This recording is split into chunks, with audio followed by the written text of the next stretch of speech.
आदिकाल पढ़ेंगे।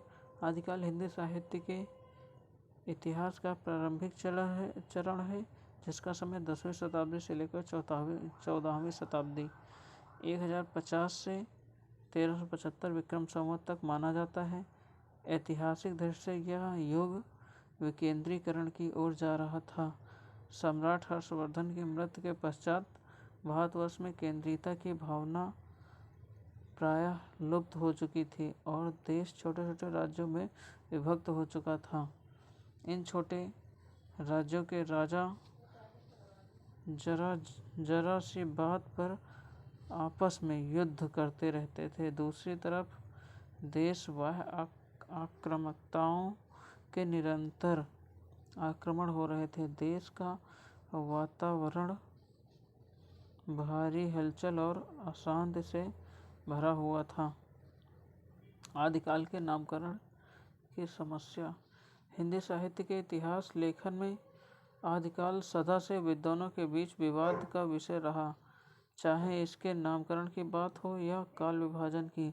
आदिकाल को लेकर इतिहासकारों व विद्वानों के मध्य पर्याप्त मतभेद मिलते हैं, क्योंकि आदिकाल के इतिहास का समुचित पर्यालोचन करने से इतिहासकारों व विद्वानों को कठिनाई होती है।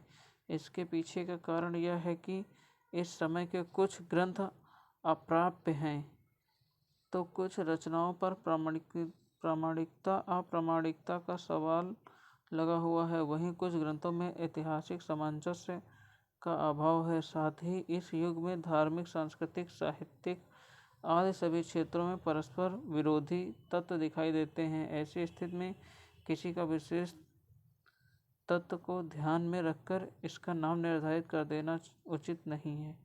इस संबंध में आचार्य हजारी प्रसाद द्विवेदी ने कहा है कि शायद ही भारतवर्ष के साहित्य के इतिहास में इतनी विरोधों और स्वतःव्याघातों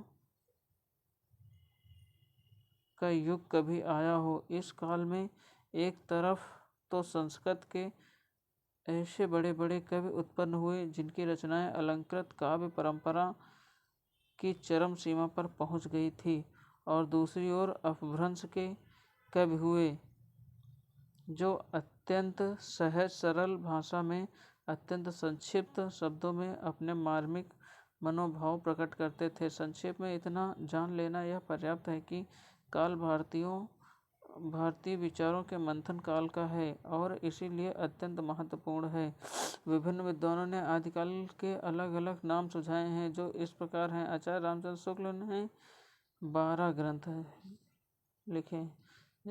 विजयपाल रासो, हमीर रासो, कीर्तिलता, कीर्ति पताका, खुमान रासो, विशलदेव रासो, पृथ्वीराज रासो, जय चंद्र प्रकाश, जय मयंक, जय चंद्रिका, परमाल रासो, खुसरो की पहेलियाँ और विद्यापति पदावली के आधार पर इस काल को वीरगाथा काल नाम दिया गया था।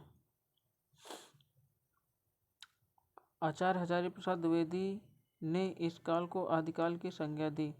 जॉर्ज गियर्सन ने इस काल को चरण कवियों को ध्यान में रखकर चरण काल कहा है। राम कुमार वर्मा ने जॉर्ज गियर्सन की तरह इस काल को चरण काल कहा। साथ ही उन्होंने इस काल को संधि काल भी कहा। महावीर प्रसाद द्विवेदी ने इस काल को बीजवपन काल नाम से संबोधित किया।